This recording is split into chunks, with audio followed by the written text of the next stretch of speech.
Sarah Martinez stood in front of the music school's glass doors, her hands shaking slightly as she held the registration form. At 34 years old, she felt foolish. The other people walking in and out of the building were mostly children with their parents, or teenagers carrying violin cases and guitar bags. She did not belong here. "Mom, are you coming?" Emma called from inside the lobby. Her 8-year-old daughter was already talking to the receptionist, her face bright with excitement. Emma had been asking for piano lessons for months. Sarah had finally agreed, but only if they could learn together. She thought it might be a fun mother-daughter activity. She never expected to feel so nervous about it. The receptionist, a kind-looking woman with gray hair, smiled at Sarah as she approached the desk. "You must be Mrs. Martinez. We spoke on the phone about lessons for you and your daughter." Sarah nodded, trying to appear more confident than she felt. "Yes, that's right. We're both complete beginners." "Wonderful," the receptionist said. "Mrs. Chen will be your instructor. She's been teaching for over 30 years and she's excellent with adult students. Many people think they're too old to start learning music, but that's not true at all." Emma bounced on her toes. "When do we start?" "Right now, if you'd like," the receptionist said. "Mrs. Chen is ready for you in Studio 3. Sarah's stomach fluttered. She had hoped for more time to prepare, maybe to watch a few YouTube videos about piano basics. But Emma was already heading down the hallway, following the signs to the practice rooms. Studio 3 was small and cozy. 2 pianos sat side by side and sheet music was scattered across a wooden table. An elderly Asian woman with kind eyes and silver hair pulled back in a neat bun stood up to greet them. "Hello, I'm Mrs. Chen," she said, extending her hand to Sarah. "And you must be Emma." She smiled at the little girl, who grinned back. "I have to warn you," Sarah said as they shook hands. "I have absolutely no musical background. I can't even sing Happy Birthday in tune." Mrs. Chen chuckled. "That's what many of my students tell me on their first day. But everyone has music inside them. We just need to find the right way to let it out." Sarah wasn't convinced, but she appreciated Mrs. Chen's optimism. They sat down at the pianos, Emma at the smaller one and Sarah at the larger one. The keys looked intimidating, stretching out in an endless pattern of black and white. "Let's start with the basics," Mrs. Chen said. "First, we'll learn how to sit properly." She showed them how to adjust the bench height and how to position their hands. Sarah tried to copy her posture, but everything felt awkward and unnatural. "Now let's find middle C," Mrs. Chen continued. She pressed a key in the center of the keyboard. "This is our home base. All other notes are measured from here." Emma found middle C right away and pressed it with confidence. Sarah looked at the keys, trying to remember which one Mrs. Chen had pressed. She hesitantly touched what she thought was the right key. "Close, but that's D," Mrs. Chen said gently. "Middle C is right here." She guided Sarah's finger to the correct key. For the next 20 minutes, they practiced finding different keys and learning their names. Emma seemed to pick it up quickly, but Sarah struggled to remember which key was which. Her fingers felt clumsy and thick on the narrow keys. "Don't worry," Mrs. Chen said, noticing Sarah's frustration. "Learning music is like learning a new language. It takes time for your brain to make the connections." Next, Mrs. Chen introduced them to simple finger exercises. She showed them how to number their fingers, thumb as 1, pointer finger as 2, and so on. Then she had them practice pressing keys in order with each finger. Emma's small fingers moved easily across the keys. Sarah watched her daughter with amazement. How could something that seemed so difficult for her come so naturally to Emma? Sarah's own attempts were less successful. Her fingers didn't want to move independently. When she tried to press a key with her ring finger, her pinky would move too. When she used her thumb, her whole hand would shift position. "This is harder than I thought," Sarah admitted after several failed attempts at the finger exercise. "That's completely normal," Mrs. Chen assured her. "Adult students often find finger independence challenging at first because we're not used to moving our fingers in these patterns. Children's brains are more flexible, so they adapt faster." Sarah glanced at Emma, who was happily playing the exercise over and over, making it look effortless. She wondered if she had made a mistake signing up for lessons. Maybe she was too old to learn something new, especially something that required such precise coordination. Mrs. Chen seemed to sense her doubts. "Sarah, may I tell you about one of my other adult students?" Sarah nodded, grateful for a break from the exercises. His name was Robert, and he started lessons when he was 45. He was convinced he had no musical ability whatsoever. For the first month, he could barely play a simple scale without making mistakes, but he kept coming to lessons, and he practiced a little bit every day. Within 6 months, he was playing beautiful pieces that brought tears to his eyes. "Really?" Sarah asked. "Really," Mrs. Chen confirmed. "The key is patience and regular practice. Adults have advantages that children don't have. You understand concepts better. You can focus for longer periods, and you have more life experience to bring to the music." Sarah felt slightly encouraged by this, though she still had her doubts. For the remainder of the lesson, Mrs. Chen had them work on playing simple melodies using only 5 keys. She gave them each a beginner book with large, clear notes and simple songs like "Mary Had a Little Lamb" and "Twinkle, Twinkle, Little Star." Emma managed to play "Mary Had a Little Lamb" by the end of the lesson, her face glowing with pride. Sarah struggled through the first few notes, stopping and starting multiple times. "Practice these songs this week," Mrs. Chen said as they packed up their books. "Even just 10 minutes a day will make a big difference." Walking to the car, Emma chattered excitedly about the lesson. "That was so fun, Mom. Did you see how I played the whole song?" Sarah smiled at her daughter's enthusiasm, but inside she felt discouraged. She had always considered herself reasonably intelligent and capable of learning new things, but sitting at that piano she had felt completely lost and incompetent. That evening, after Emma went to bed, Sarah sat at the old keyboard they had borrowed from her sister. She opened the beginner book and tried to practice "Mary Had a Little Lamb." The notes on the page looked like mysterious symbols, and her fingers fumbled across the keys. After 20 frustrating minutes, she closed the book and wondered if she should call Mrs. Chen and explain that Emma would continue alone. Maybe some people just weren't meant to make music. But then she remembered Emma's excited face and how much her daughter had enjoyed their shared lesson. Sarah decided to give it one more week. She owed it to Emma to try a little harder. Little did Sarah know that this decision would change her life in ways she could never imagine. 3 weeks had passed since Sarah and Emma started their piano lessons. Emma was doing well, already playing simple songs with both hands. Sarah, however, was struggling more than ever. Every lesson felt like a battle against her own fingers. The other adult students in the waiting area seemed to be progressing much faster than she was. There was Margaret, a woman in her 50s who had started lessons the same week as Sarah. Margaret was already playing pieces that sounded like real music. Then there was David, a college student who claimed he was a complete beginner, but seemed to pick up everything instantly. Sarah felt embarrassed every time she heard them practicing in the rooms next to hers. Their music sounded smooth and confident. Her own playing was full of stops, starts, and wrong notes. "Maybe I should quit," Sarah told her husband Carlos one evening after a particularly frustrating practice session. "I'm just holding Emma back. She could probably learn faster without me there." Carlos looked up from his newspaper. "Emma loves doing this with you. She talks about it all the time." "Besides, didn't you tell me that your teacher said it takes time?" Sarah sighed. "Mrs. Chen is very patient, but I can see the disappointment in her eyes. I'm probably the worst student she's ever had." "Give it more time," Carlos suggested. "You've only been doing this for 3 weeks. The next day was lesson day." Sarah walked into the music school with her usual mix of dread and determination. Emma skipped beside her, humming a song she had learned the previous week. In the studio, Mrs. Chen greeted them with her usual warm smile. "Good afternoon, ladies. How did the practice go this week?"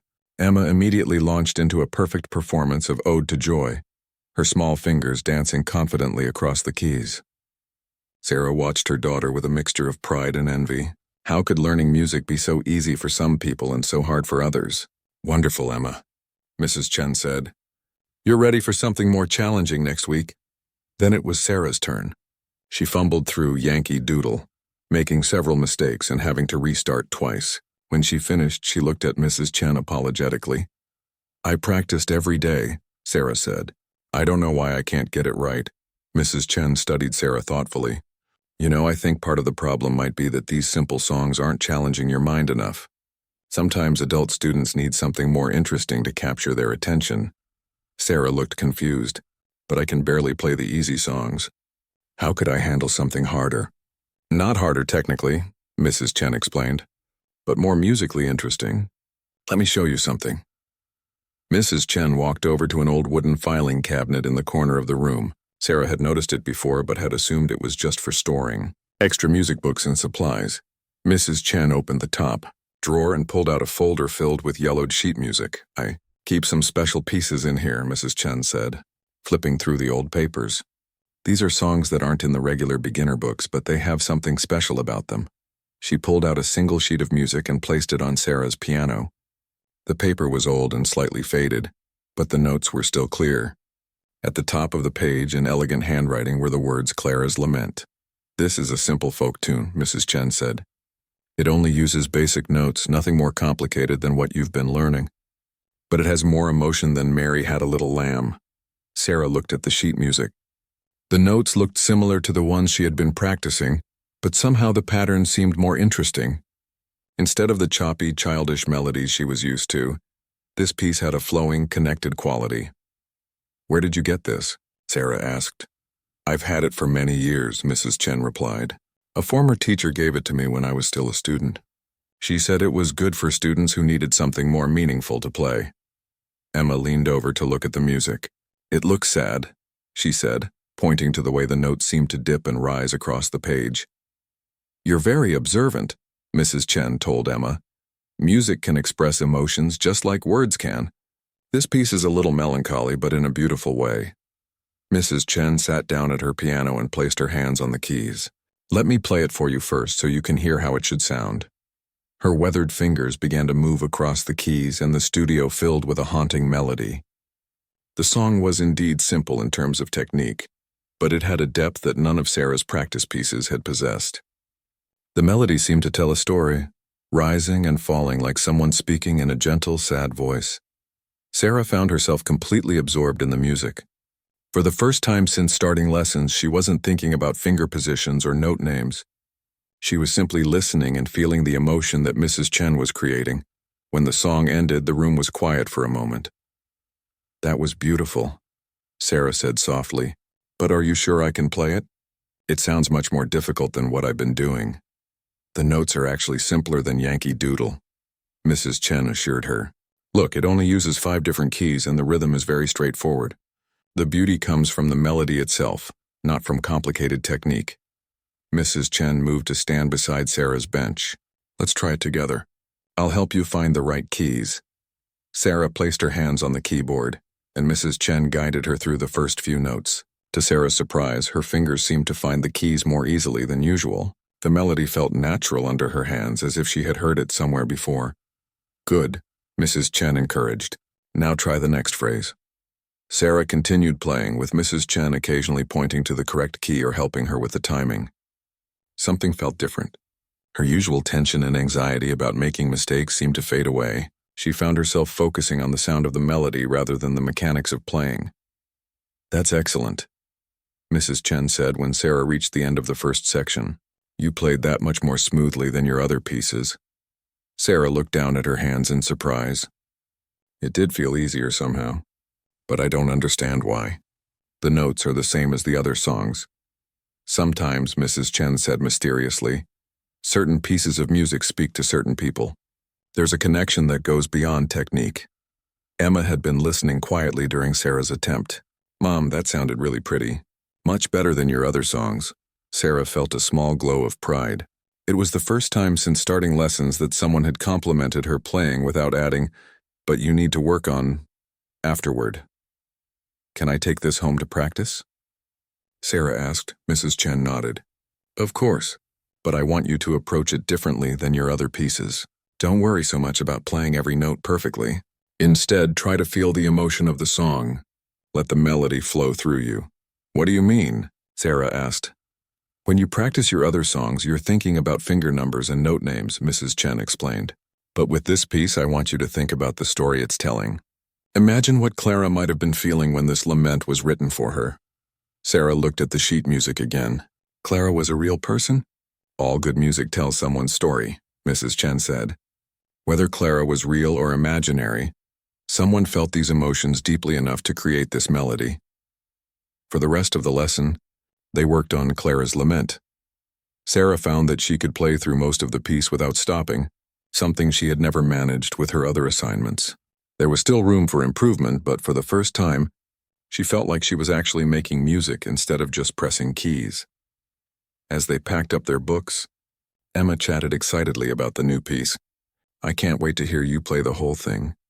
Mom, it's so much prettier than Twinkle. Twinkle, little star.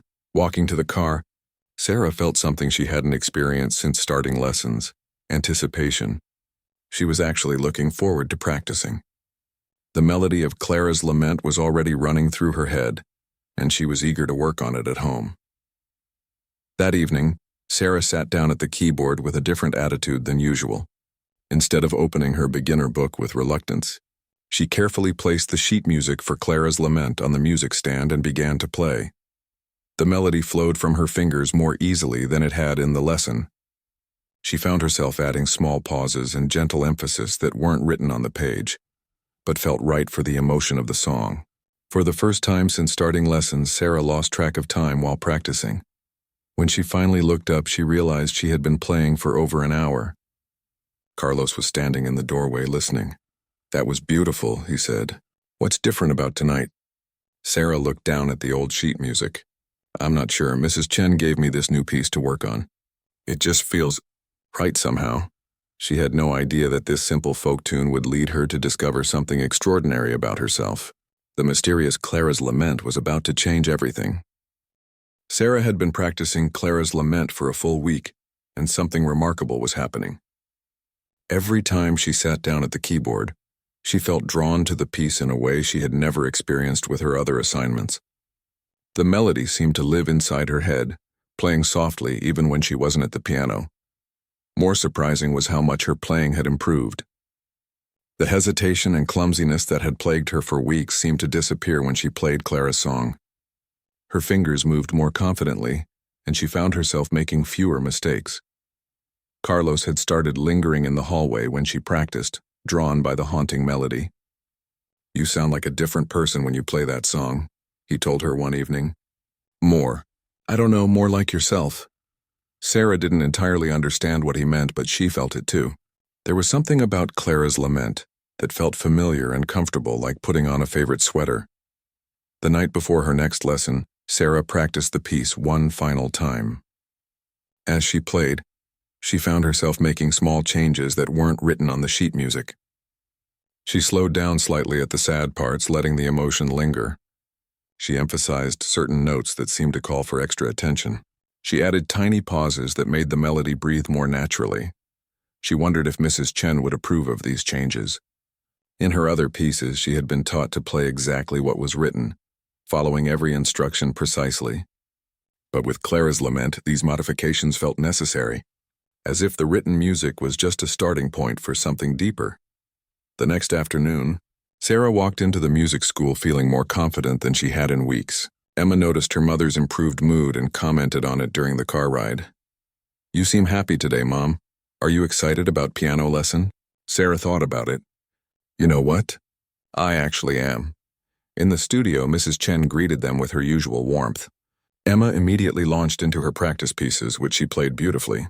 Sarah watched her daughter with pride, but for the first time, she didn't feel the usual pang of envy at Emma's natural ability.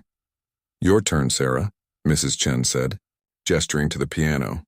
Sarah placed the sheet music for Clara's lament on the stand and positioned her hands on the keys. She took a deep breath and began to play. From the very first note, something was different. The music flowed out of her with an ease and naturalness that surprised even her. She played the piece from beginning to end without stopping, incorporating all the small modifications she had discovered during her practice sessions. When she finished, the room was completely silent. Sarah looked up nervously. Was that okay? I know I changed some things that weren't written on the page. Mrs. Chen was staring at her with an expression Sarah had never seen before. Her eyes were wide and she seemed almost stunned. Sarah, Mrs. Chen said slowly, how long did you say you've been playing piano? 4 weeks, Sarah replied, confused by the question. You know that. You've been teaching me. Mrs. Chen walked over to Sarah's piano and studied the sheet music. Show me again where you added those pauses. Sarah pointed to several places in the music. Here, and especially here at the end of this phrase. It just felt like the music needed to breathe there. And the way you emphasized these particular notes, Mrs. Chen continued, pointing to the page. That wasn't written either. Sarah began to worry that she had done something wrong. Should I not have changed anything? I'm sorry if I was supposed to play it exactly as written. No, no, Mrs. Chen said quickly. You don't understand. What you just did was remarkable. Emma, who had been listening from the other piano, looked between her mother and their teacher. What's remarkable? Mrs. Chen sat down in the chair between the two pianos. Sarah, the changes you made to that piece weren't random. They were all musically sound choices. More than that, they were sensitive and thoughtful interpretations of the melody. Sarah still looked confused. But isn't that what you're supposed to do with music? Try to make it sound good? Yes, Mrs. Chen said. But what you did requires musical understanding that usually takes years to develop. The way you shaped those phrases, the places you chose to slow down, the notes you emphasized, those are the kinds of decisions that experienced musicians make. Sarah felt a flutter of something she couldn't quite identify. Are you saying I did something right? You did everything right, Mrs. Chen said emphatically. But more than that, you played with genuine musical instinct. In 30 years of teaching, I've rarely seen a beginning student demonstrate that kind of natural phrasing. Emma clapped her hands. My mom is good at piano. Mrs. Chen smiled at Emma's enthusiasm, but her expression remained thoughtful as she looked back at Sarah. Can you play it again? I want to listen more carefully this time. Sarah felt nervous under such scrutiny, but she began the piece again.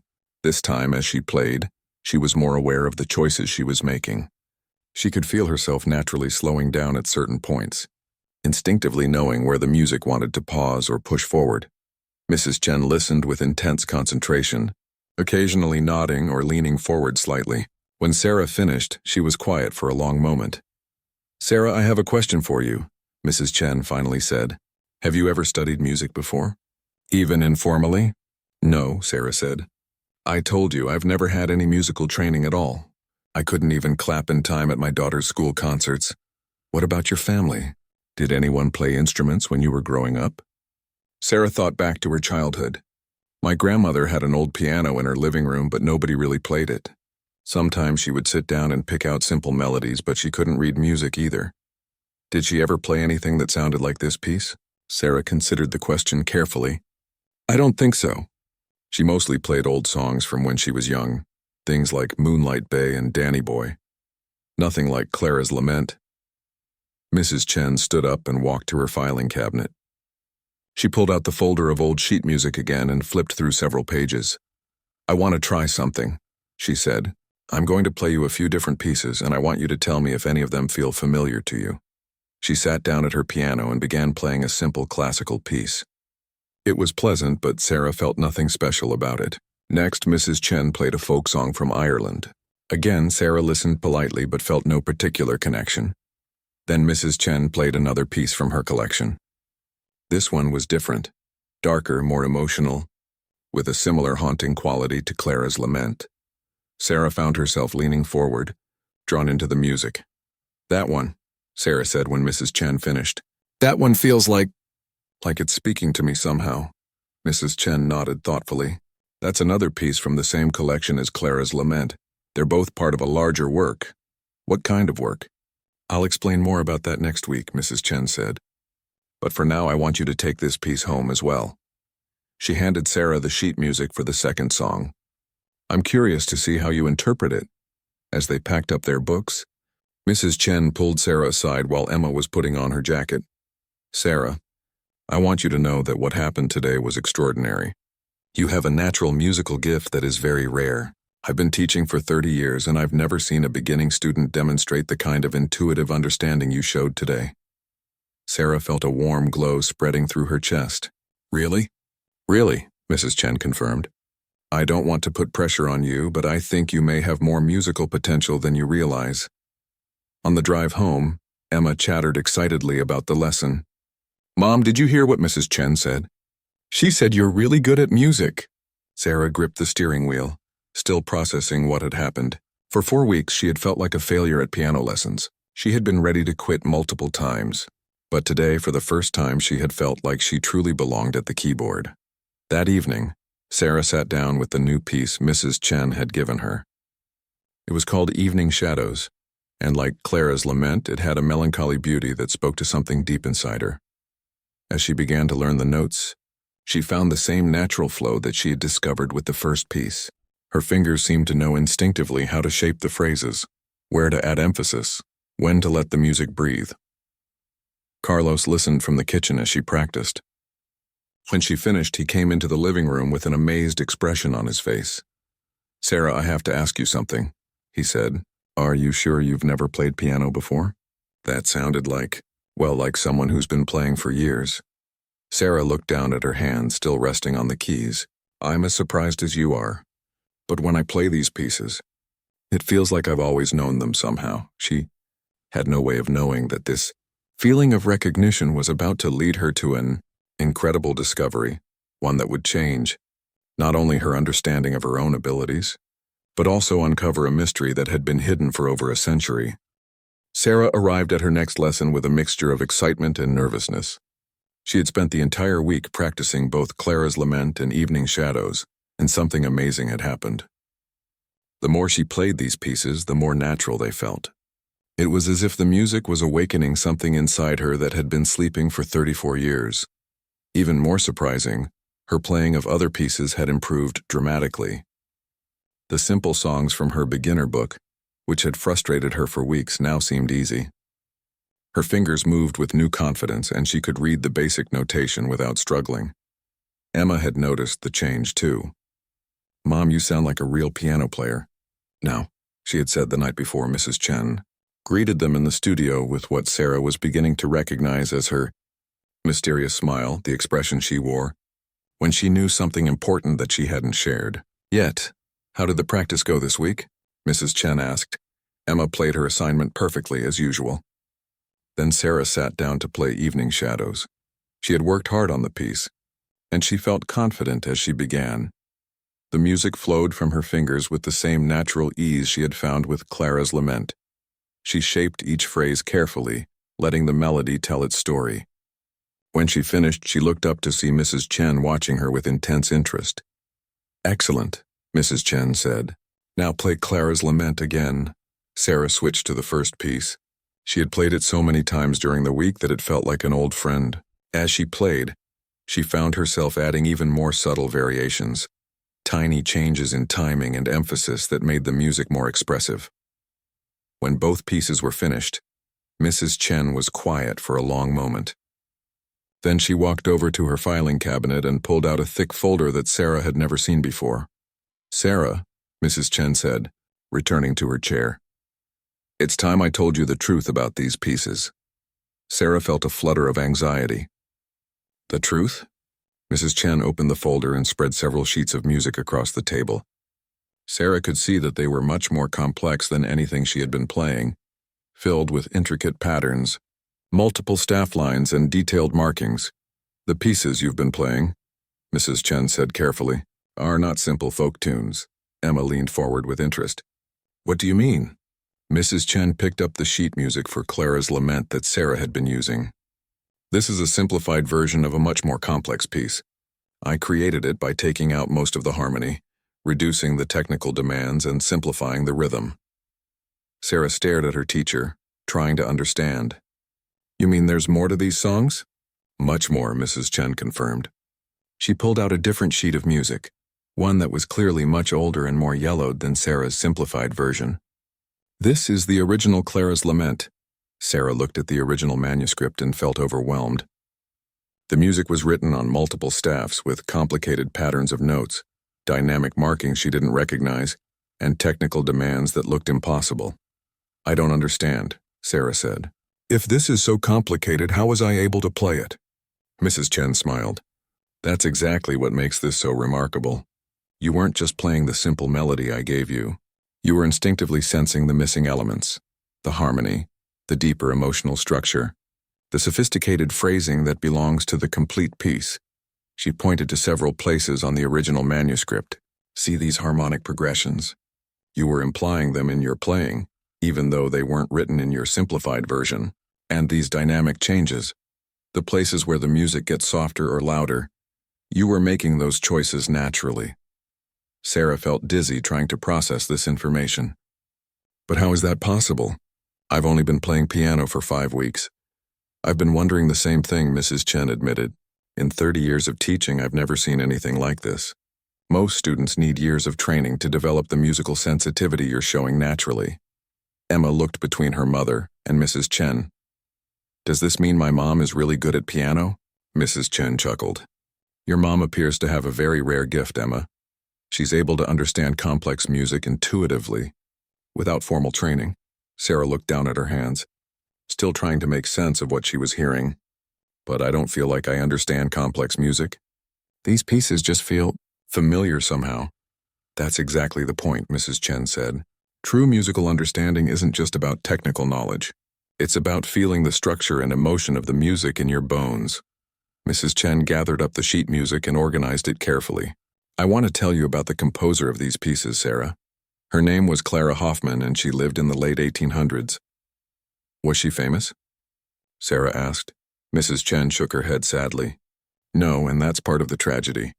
Clara Hoffman was an extraordinary composer, but she lived at a time when women weren't taken seriously in the music world. Her works were largely ignored during her lifetime. She pulled out what appeared to be an old photograph from the folder. It showed a woman in Victorian-era clothing seated at a piano. She had dark hair pulled back severely, and her eyes held a mixture of intelligence and sadness. This is Clara Hoffman, Mrs. Chen said. She wrote a cycle of piano pieces that tell the story of a woman's journey through loss, struggle, and eventual redemption. Clara's Lament and Evening Shadows are the first two pieces in that cycle. Sarah studied the photograph. There was something about the woman's face that seemed familiar, though she was certain she had never seen it before. How did you learn about her music? Sarah asked. My own teacher many years ago discovered Clara's manuscripts in an old music library in Europe. She was researching forgotten composers and came across Clara's complete works. My teacher was amazed by the quality of the compositions and made copies of all the pieces. Mrs. Chen closed the folder carefully. Over the years, I've tried to find students who might connect with Clara's music. I've given simplified versions to dozens of students, hoping someone might show the kind of natural affinity you've demonstrated. Has anyone else been able to play them like Sarah? Emma asked. Mrs. Chen shook her head. No one. Most students find the pieces pretty but difficult to interpret. They play the notes correctly but miss the emotional depth. You, Sarah, are the first person I've taught who seems to understand what Clara was trying to express. Sarah felt a strange mixture of pride and confusion. I still don't understand how this is possible. Why would I connect with music by someone I've never heard of? That's a mystery, Mrs. Chen admitted. But I have a theory.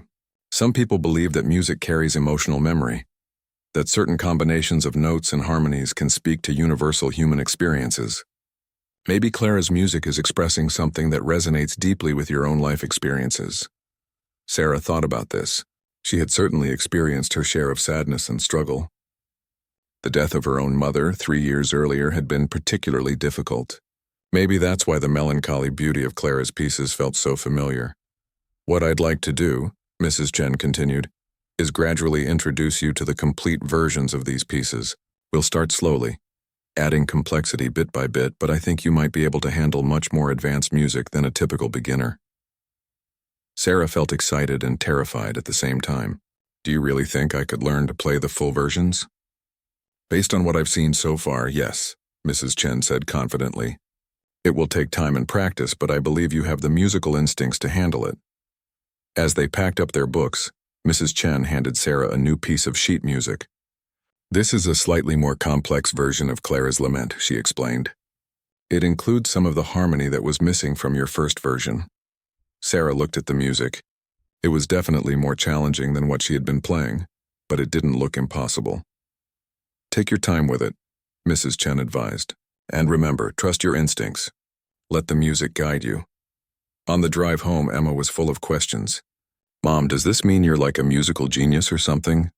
Sarah laughed. I don't think I'm a genius, sweetheart. I think I just got lucky and found some music that speaks to me. But privately, Sarah was beginning to wonder if there might be more to her connection with Clara Hoffman's music than simple luck. The sense of familiarity she felt when playing these pieces was growing stronger, not weaker. It was almost as if she had known this music her entire life, even though she had only discovered it 2 weeks ago. That night, as she sat down to practice the more complex version of Clara's Lament, Sarah felt a thrill of anticipation. For the first time in her adult life, she was about to discover just how far her hidden abilities might take her. 2 weeks had passed since Mrs. Chen had revealed the truth about Clara Hoffman's music. Sarah had been working on the more complex version of Clara's lament, and the results were beyond anything she could have imagined. Not only was she able to play the additional harmonies and more sophisticated passages, but she seemed to understand them instinctively. Every evening, Sarah found herself drawn to the piano like a magnet.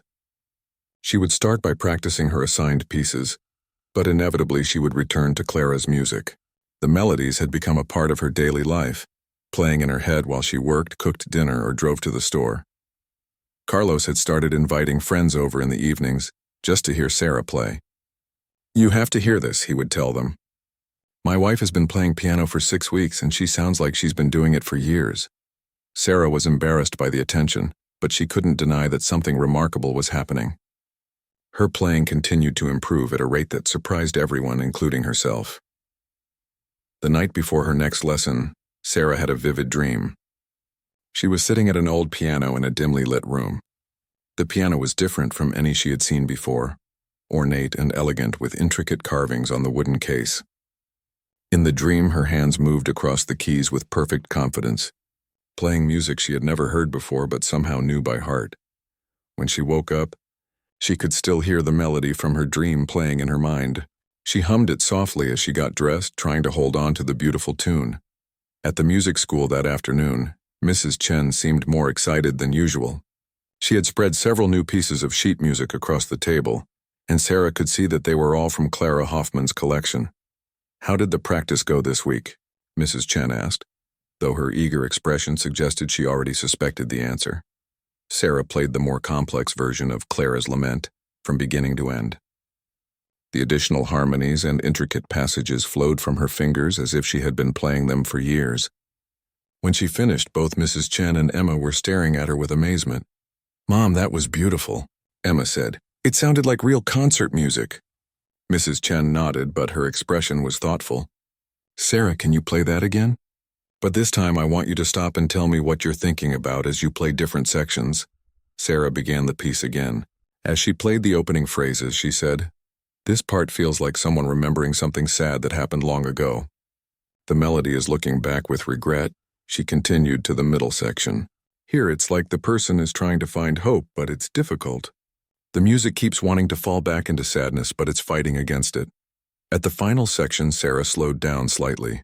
"And this ending, it's not really happy, but it's peaceful, like the person has accepted what happened and found a way to live with it." When she finished, Mrs. Chen was quiet for a long moment.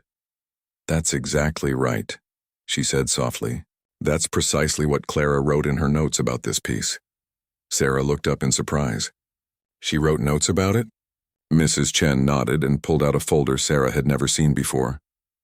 Clara Hoffman was unusual among composers because she wrote detailed descriptions of what each piece was meant to express. Let me read you what she wrote about Clara's lament. She opened to a page covered with faded handwriting in what appeared to be German, with an English translation written below it. "This piece represents the journey from grief to acceptance," Mrs. Chen read aloud. "It begins with the pain of loss, moves through the struggle to find meaning, and concludes with the quiet peace that comes when we learn to carry our sorrows with grace." Sarah felt goosebumps rise on her arms. "That's exactly what I felt when I was playing it." "I know," Mrs. Chen said, studying Sarah intently. "Sarah, I need to ask you something, and I want you to think carefully before you answer. Have you ever had any experience with German music or German culture?" Sarah shook her head. "No, none at all. I took Spanish in high school and I've never traveled to Europe." "What about your family background? Any German ancestry?" "I don't think so," Sarah said. "My grandparents came from Ireland and Mexico. I don't know of any German connections." Mrs. Chen looked puzzled but continued. "I want to show you something else." She pulled out what appeared to be a small leather-bound journal. This belonged to Clara Hoffman. It contains her personal thoughts about her music and her life. She opened the journal carefully and turned to a page marked with a ribbon. Clara wrote this entry in 1887, when she was 34 years old. Sarah noticed the coincidence immediately. She was also 34. Mrs. Chen began to read. "I have always felt that my music comes from somewhere beyond my own experience. When I sit at the piano, it is as if the melodies already exist in the world, waiting for me to discover them. I am not creating the music so much as uncovering it, like an archaeologist finding treasures that have been buried for centuries. Sarah felt a chill of recognition. That's exactly how I feel when I play her pieces. Like I'm remembering something rather than learning something new. There's more, Mrs. Chen continued. Clara wrote, I sometimes wonder if music carries its own memory, independent of the people who create it. Perhaps certain melodies are destined to find their way to people who can understand their true meaning, regardless of time or distance. Emma had been listening with wide eyes. That's kind of spooky, she said. Like Clara's music was waiting for Mom to find it. Mrs. Chen closed the journal carefully. Sarah, I've been thinking about your situation for weeks, and I have a theory. It's unconventional, and you might think it sounds strange. What is it? Sarah asked. I believe you have what some musicians call musical memory. It's extremely rare, but some people seem to be born with an innate understanding of certain musical structures and emotional expressions. It's as if they carry musical knowledge in their subconscious that they've never consciously learned. Sarah considered this. You mean like genetic memory? The way some animals are born knowing how to migrate or build nests? Something like that, Mrs. Chen agreed. But instead of practical skills, you seem to have been born with deep musical understanding. And for some reason, that understanding aligns perfectly with Clara Hoffman's compositional style. Mrs. Chen gathered up the sheet music and journals. I want to try something with you today. I'm going to play you a piece you've never heard before, one of Clara's more advanced compositions. I want you to listen carefully and tell me what you feel. She sat down at the piano and began to play a complex, haunting piece that filled the studio with rich harmonies and intricate melodies.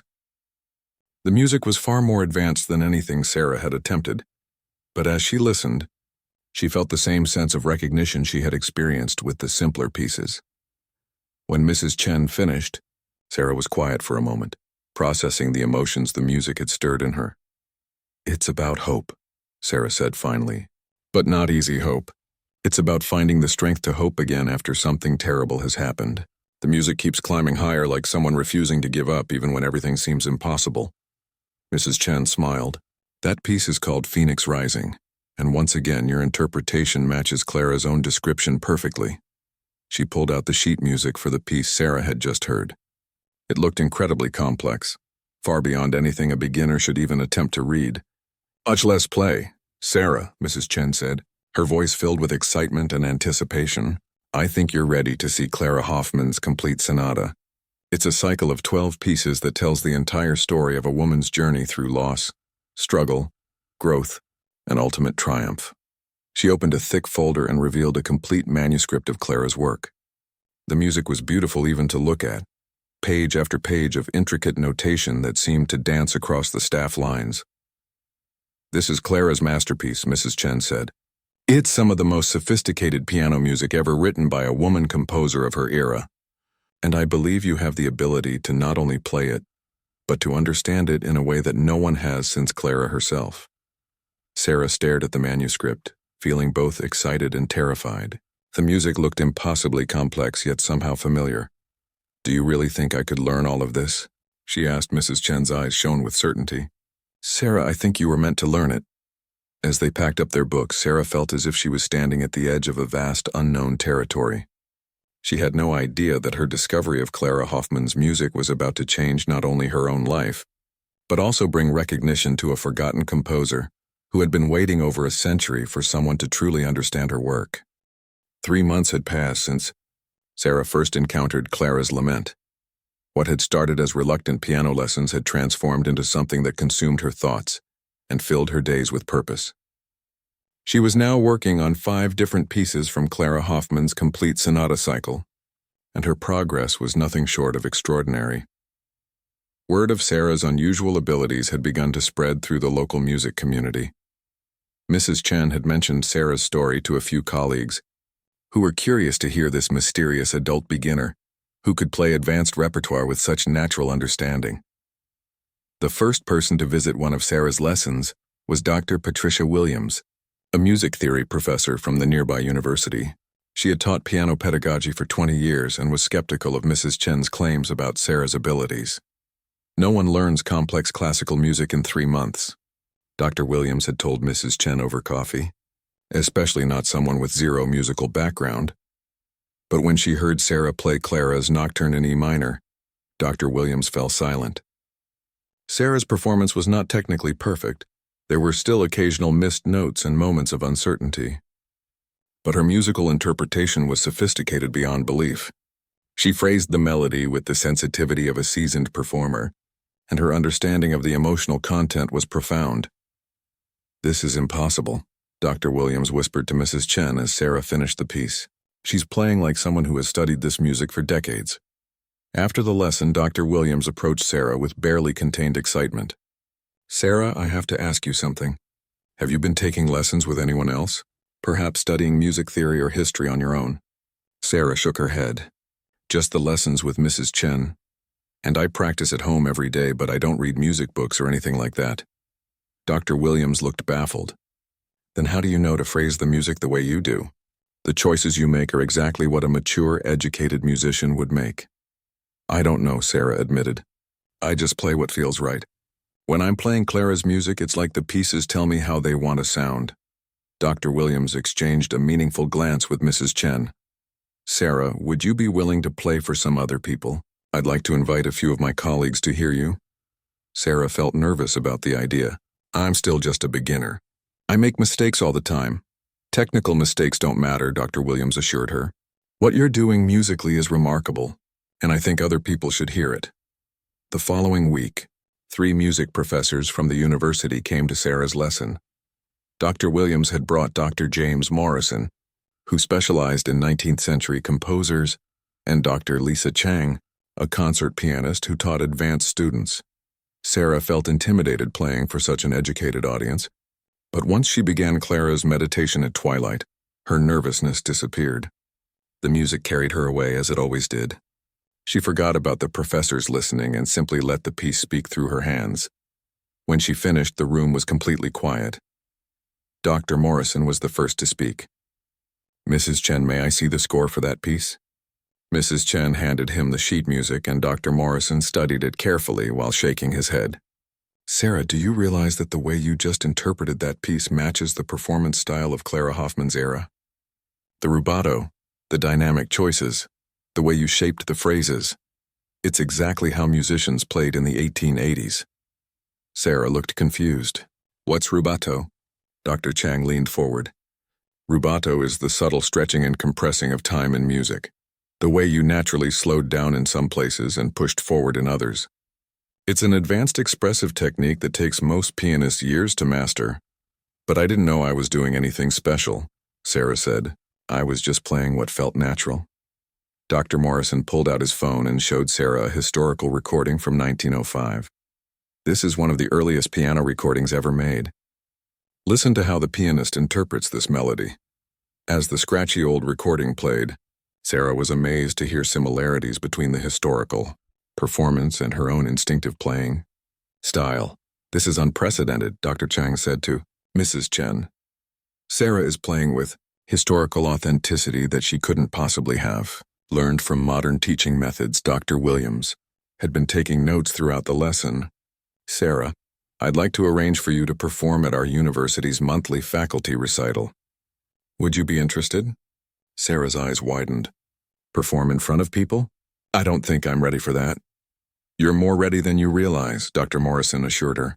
"And this would be a chance to introduce Clara Hoffman's music to people who have never heard it before." Mrs. Chen looked at Sarah encouragingly. "It would be a wonderful opportunity. Clara's music deserves to be heard by more people." Sarah thought about it for a moment. The idea terrified her, but she also felt excited about sharing Clara's beautiful compositions with a wider audience. "Okay," she said finally. "I'll do it." The next few weeks were a whirlwind of preparation. Sarah worked intensively with Mrs. Chen to polish 3 pieces from Clara's sonata cycle. She practiced more than she ever had before, driven by a desire to do justice to Clara's music. Meanwhile, Dr. Williams had been doing research on Clara Hoffman. What she discovered was both exciting and tragic. Clara was even more remarkable than we knew. Dr. Williams told Sarah at her next lesson, "I found records showing that she composed over 60 pieces for piano, but only a few were ever published during her lifetime. The music world simply wasn't ready for a woman composer of her caliber. She showed Sarah copies of reviews from Clara's few public performances. The critics had been dismissive, calling her music overly emotional and unsuitable for serious concert halls. They didn't understand what she was trying to express, Sarah said, feeling angry on Clara's behalf. Exactly, Dr. Williams agreed. But you do understand. Sarah, I believe you might be the key to finally bringing Clara Hoffman the recognition she deserves. The night before the faculty recital, Sarah couldn't sleep. She lay in bed thinking about Clara Hoffman, a woman who had poured her heart into creating beautiful music, only to have it ignored by the world she lived in. I won't let them ignore you anymore, Sarah whispered into the darkness. The next evening, Sarah walked onto the stage of the university's recital hall. The audience was small but distinguished: music professors, graduate students, and a few members of the local music society. As she sat down at the grand piano, Sarah felt a moment of panic. What was she doing here? 6 months ago, she couldn't even play Mary Had a Little Lamb without mistakes. Then she placed her hands on the keys and began Clara's Lament for Lost Dreams. All her fears melted away as the music flowed through her. She played with the same natural expression that had amazed her teachers, but now it was amplified by months of practice and deep emotional connection to the music. The audience sat in complete silence as Sarah performed 3 of Clara's pieces. When she finished the final notes of Phoenix Rising, the room erupted in applause. Several people approached her afterward with questions about Clara Hoffman and her music. A local newspaper reporter asked for an interview. The director of the city's symphony orchestra introduced himself and expressed interest in programming Clara's works. As Sarah walked to her car that night, Mrs. Chen caught up with her. "Sarah, do you realize what you've accomplished tonight?" Mrs. Chen asked. Sarah thought about it. "I played some beautiful music for people who appreciated it." "You did much more than that," Mrs. Chen said. "You brought Clara Hoffman back to life. For the first time in over a century, her music was performed and understood the way she intended it to be." Sarah looked up at the stars, feeling a deep sense of satisfaction. She had discovered something extraordinary about herself, but more importantly, she had rescued the work of a forgotten artist from obscurity. She had no idea that this was just the beginning of a journey that would change her life completely and establish Clara Hoffman as one of the important composers of the 19th century. 6 months after her first public performance, Sarah's life had changed in ways she never could have imagined. The faculty recital had been just the beginning. Word of her extraordinary connection to Clara Hoffman's music had spread throughout the classical music community, and invitations to perform were coming from venues across the region. Sarah had given up her part-time job at the marketing firm to focus entirely on music. Carlos had been supportive of the decision, especially after seeing how much joy and fulfillment piano brought to his wife's life. "You're like a different person," he had told her one evening after she finished practicing. "You were always wonderful, but now you seem complete somehow." Sarah knew what he meant. For the first time in her adult life, she felt like she was doing exactly what she was meant to do. Every day brought new discoveries as she continued to explore Clara's complete works with Mrs. Chen's guidance. The local newspaper had published a feature article about Sarah's story, with the headline, "From Beginner to Virtuoso, Local Mother Discovers Hidden Musical Talent." The article had caught the attention of classical music enthusiasts far beyond their city. One morning, Sarah received a phone call that would change everything. "Mrs. Martinez, this is Rebecca Stevens from Classical Music Monthly magazine. I've been following your story, and I'd like to write an article about your connection to Clara Hoffman's music." Sarah was surprised. Classical Music Monthly was a national publication that she had started reading since becoming serious about piano. "You want to write about me?" "I want to write about both you and Clara Hoffman," Rebecca explained. "Your story is remarkable, but what's even more remarkable is that you've brought attention to a composer who deserves to be known worldwide." The interview took place the following week. Rebecca spent hours with Sarah, listening to her play Clara's pieces and asking detailed questions about her musical journey. "Sarah, I have to ask you something that might sound unusual," Rebecca said during their conversation. "Do you ever feel like Clara is somehow present when you play her music?" Sarah had wondered about this herself, but had never spoken about it to anyone except Carlos. "Sometimes," she admitted. "When I'm playing her more emotional pieces, I feel like I understand not just the music, But the person who wrote it, it's as if she's showing me how the pieces should sound. Rebecca nodded thoughtfully. Several other musicians who have studied forgotten composers have described similar experiences. There's something powerful about rescuing music from obscurity. The article was published 2 months later and created a sensation in the classical music world, titled The Clara Hoffman Revival: How One Woman's Musical Journey uncovered a lost genius. It featured photographs of Sarah at the piano alongside reproductions of Clara's original manuscripts. Within weeks of the article's publication, Sarah began receiving invitations from major venues. The Seattle Symphony wanted her to perform Clara's works as part of their Forgotten Voices series. A music festival in Chicago invited her to give the opening recital. Music schools across the country requested visits from Sarah to speak about Clara's compositions. The most meaningful invitation came from an unexpected source. Dr. Ernst Müller, a musicologist from the University of Vienna, contacted Sarah after reading the magazine article. "Mrs. Martinez, I believe I have something that will interest you greatly," he said during their phone conversation. "I have been researching Clara Hoffman for many years. She is buried here in Vienna, and I have discovered additional manuscripts of her work." Sarah's heart raced. "There are more pieces, indeed. I have found what appears to be Clara's final composition, a piece she wrote just before her death in 1889. It has never been performed." Dr. Mueller explained that he had been trying to interest pianists in Clara's music for years, but no one had shown the kind of deep understanding that Sarah demonstrated. He invited her to come to Vienna to study the newly discovered manuscripts and to give a concert at the historic Musikverein, where many of history's greatest composers had premiered their works. "I can't afford to travel to Vienna," Sarah told Carlos that evening, "and I'm not sure I'm ready to perform in such a prestigious venue." But Carlos surprised her. "Sarah will find a way to make this happen. This opportunity might never come again." As it turned out, the Classical Music Monthly article had impressed several philanthropists who supported classical music. When word spread about Sarah's invitation to Vienna, a fund was established to cover her travel expenses and to support her mission of bringing Clara Hoffman's music to international attention. The trip to Vienna was like a dream. Dr. Muller met Sarah at the airport and took her directly to the music library where Clara's manuscripts were housed. When Sarah saw the additional pieces, she felt the same sense of recognition that had marked her entire journey with Clara's music. This final composition, Dr. Muller explained, showing her a piece titled Journey's End, appears to be Clara's reflection on her own life and career. She wrote it knowing that she was seriously ill. Sarah studied the manuscript. Even without playing it, she could sense the deep emotion embedded in the notes. "It's beautiful," she whispered, "but so sad." Clara died believing that her music would be forgotten, Dr. Mueller said. She could never have imagined that more than a century later, someone would not only understand her work, but dedicate themselves to sharing it with the world. Sarah spent 3 days in Vienna studying the new manuscripts and preparing for her concert at the Musikverein, the historic venue where Brahms, Mozart, and Beethoven had all performed, felt both intimidating and inspiring.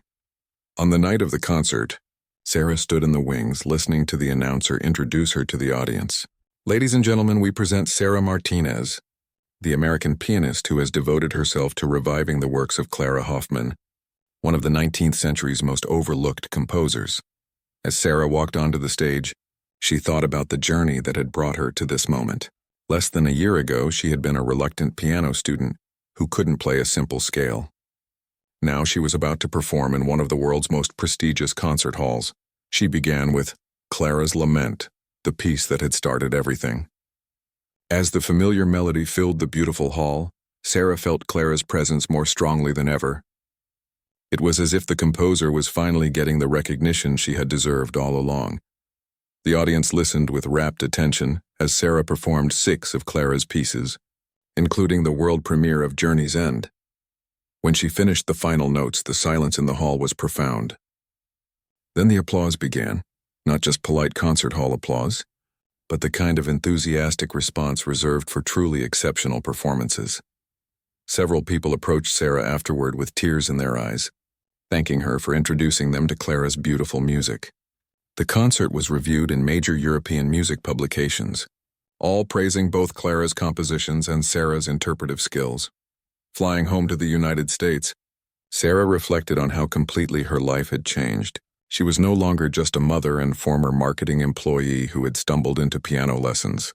She was an artist with a mission to ensure that Clara Hoffman's music would never be forgotten again.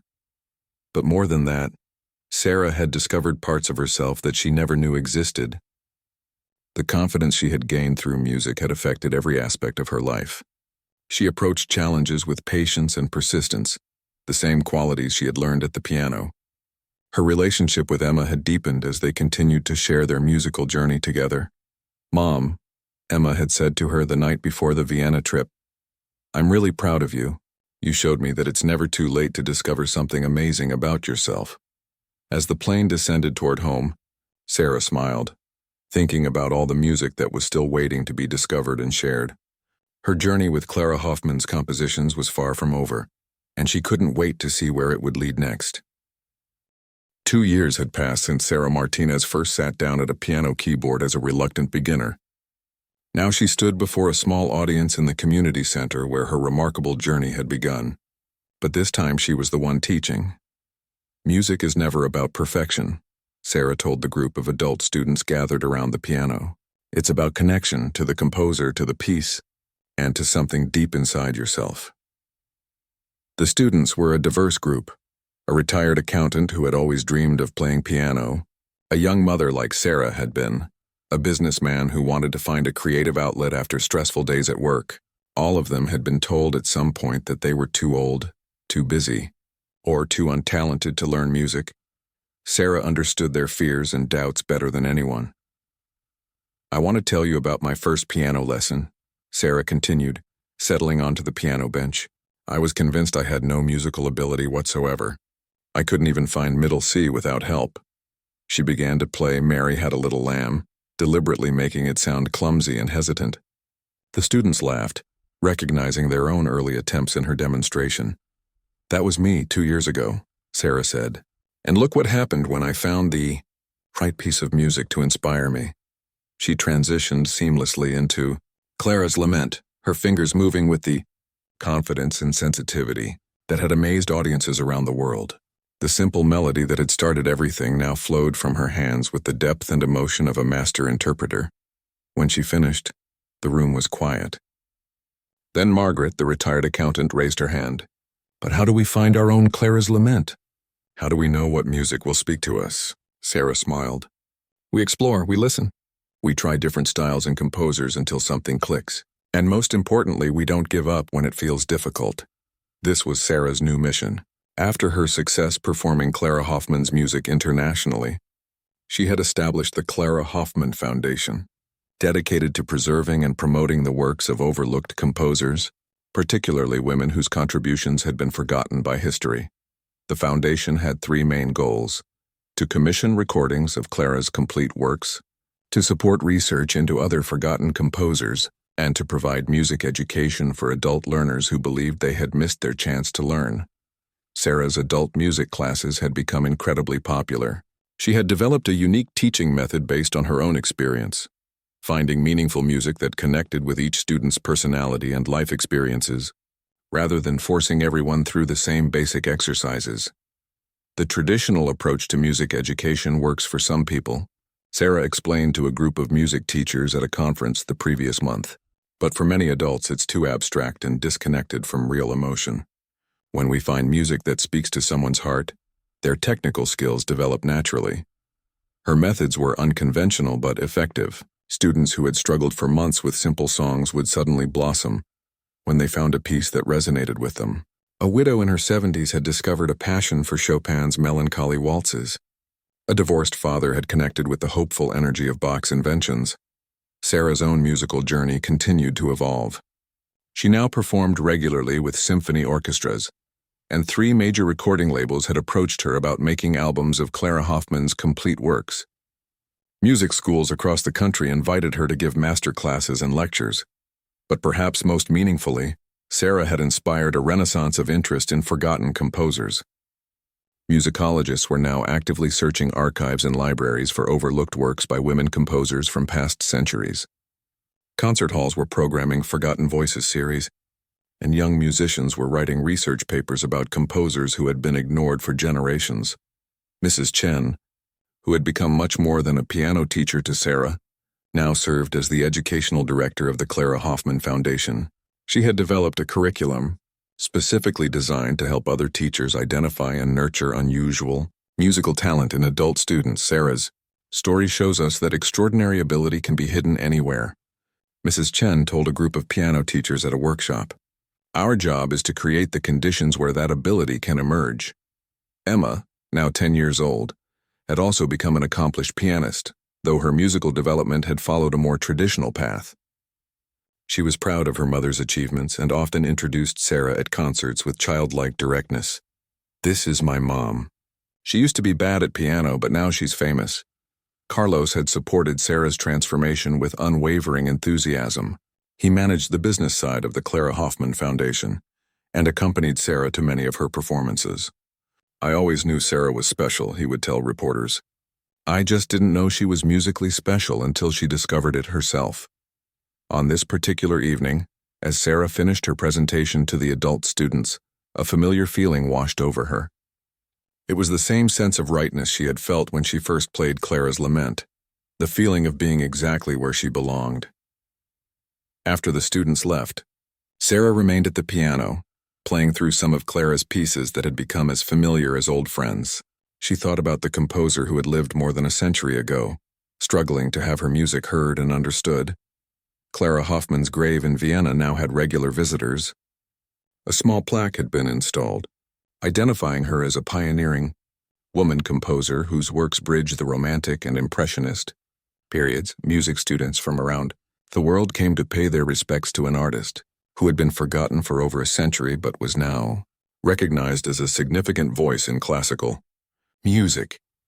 Sarah often wondered if Clara could have imagined that her music would eventually reach audiences around the world, performed by someone who discovered her calling through those forgotten melodies. The thought that their connection transcended time and circumstance never stopped being miraculous to her. As she played the final notes of Journey's End, Clara's last composition, Sarah reflected on her own journey. She had started piano lessons as a favor to her daughter, convinced she had no musical talent. But hidden within her had been not just the ability to play music, but the sensitivity to understand and interpret it at the deepest level. More importantly, she had learned that it's never too late to discover something extraordinary about yourself. Her story had inspired hundreds of other adults to pursue dreams they thought were impossible, to develop talents they didn't know they possessed. Sarah closed the piano lid and gathered her sheet music. Tomorrow she would receive the final proofs for the first complete recording of Clara Hoffman's piano works, AI project that would ensure the composer's music would never be lost again. She thought about the adult students who had been in her class tonight. Some of them would discover, as she had, that they possessed musical abilities far beyond what they imagined. Others would find that music enriched their lives in different but equally valuable ways. The most important lesson Sarah had learned wasn't about piano technique or musical theory. It was about the courage to begin something new, even when success seemed impossible. It was about the patience to persist through difficulties and the openness to discover unexpected parts of yourself. As she walked to her car, Sarah hummed a melody that had been running through her head all day. It wasn't one of Clara's pieces, but something new, a tune that seemed to be composing itself in her mind. She made a mental note to work it out on the piano when she got home. Perhaps, Sarah thought with a smile, it was time to try creating some music of her own. After all, if there was one thing her journey had taught her, it was that the most extraordinary discoveries often came from the simplest beginnings. The woman who had once been told to play a simple tune had indeed unlocked a hidden masterpiece. Not just in the music she had rescued from obscurity, but in the person she had become. And her symphony was far from finished. In music halls around the world, Clara Hoffman's compositions now brought audiences to their feet. In community centers and music schools, adult students discovered that age was no barrier to learning and growth. And somewhere, perhaps, another forgotten composer was waiting for someone with the sensitivity and courage to bring their music back to life. Sarah's story had become proof that extraordinary Transformations are possible at any stage of life, and that sometimes the most beautiful music comes from the most unexpected places. All it takes is the willingness to begin, the patience to continue, and the openness to discover what has been waiting inside you all along.